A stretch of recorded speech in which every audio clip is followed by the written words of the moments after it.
Welcome back. Here with us on Overdrive. Hyundai's compact sedan, the Aura, has been given an update. It now gets a contemporary front grille and it also gets new features inside the cabin and also safety equipment to make it a more compelling buy.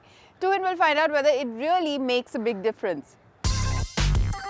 Now, compact sedans may not be all the rage that they were a few years ago, but if you want affordable, practical family motoring, there's still a solid option considering the premium that you need to pay to get an SUV in your parking. So here we have the new Hyundai Aura. It's got a midlife update and today we'll tell you everything that's changed about it. Now we brought along an older Hyundai Aura to show you exactly what the new changes are to the newer compact sedan. And of course, you can't miss this new grille, which is the most prominent change.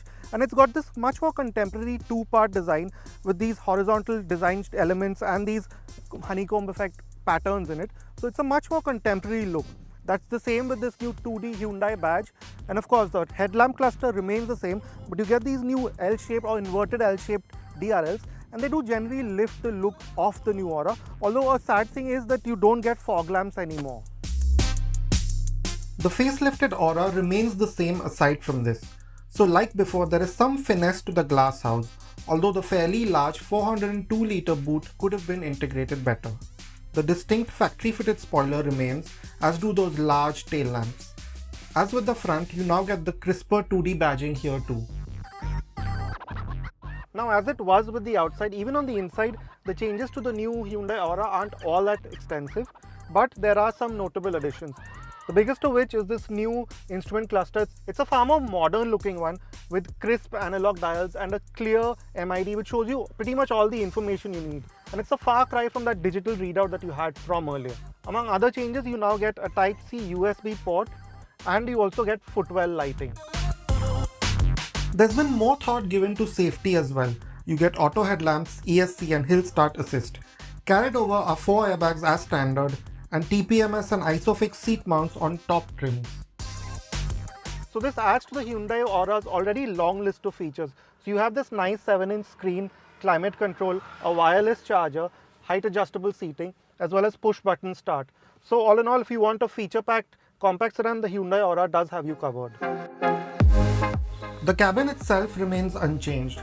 So it's a premium feeling space for this segment with the bronzed honeycomb highlights. A design that is still simple but contemporary with the above par sense of finish that you get from Hyundai's. Some bits like the indicator stocks could have been updated and there could have been more storage in the central tunnel, although the dash shelf makes up for it to an extent. Now look at the rear seat of the Hyundai Aura and you notice that it's a fairly usable space, especially if you're a small family of 4 or maybe even 5. To start with, this bench is wide. It's a bit flat, which means that say around turns you will get rolled around a bit. But that also means that 3 people can sit fairly comfortably, especially if the middle one is a child. This central tunnel is also not very high, which is a good thing. And there's also good under-thigh support, so you won't be too uncomfortable. If you're a medium height, there's good knee room. It tightens a bit if you're a taller, but you also have leg space, so you can stretch out in any case and you won't be that uncomfortable. It's the same with the headroom. It's good, although if you are tall, you might just scrape the top of the roof. But that being said, for what it is, this is a really good space. Now some of the other things that you find here is a center armrest. It's useful, you can park your arms like this. But you only get one charging port. It's just a 12-volt outlet, no charger as such. So which means that between the people sitting behind, you will be fighting for who gets to charge their phone and so on.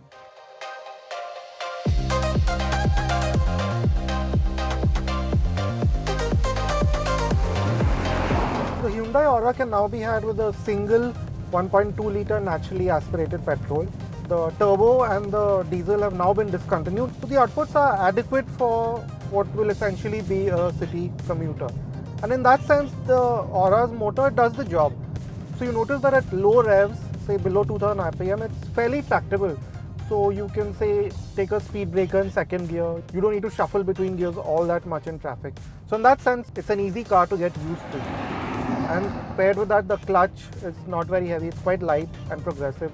The gear shifts are precise and slick, fairly slick, so which means that driving the Aura is not very difficult.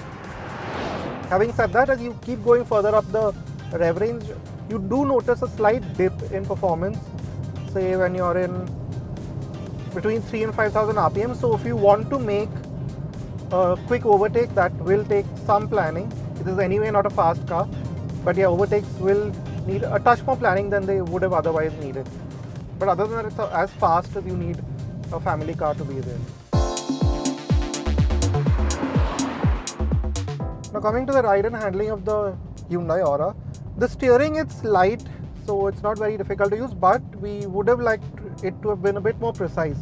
And you do notice that it doesn't recenter all that well. So when you're taking a U-turn, you will notice that you might have to put a bit more effort at turning the steering back to center. And that can get slightly unnerving at times, but I'm sure you can get used to it. And as for the way it goes over bumps, again, it's fine at lower speeds over mildly rough, uneven surfaces like we are driving on right now. But show it a big bump and it does thud through to an extent, but never to be jarring or too uncomfortable. But you do notice that at highway speeds, it does move around a little bit over undulations and so on. So that can take some getting used. But other than that, like with the engine, the Hyundai Aura is a car you can get used to driving very easily, very quickly.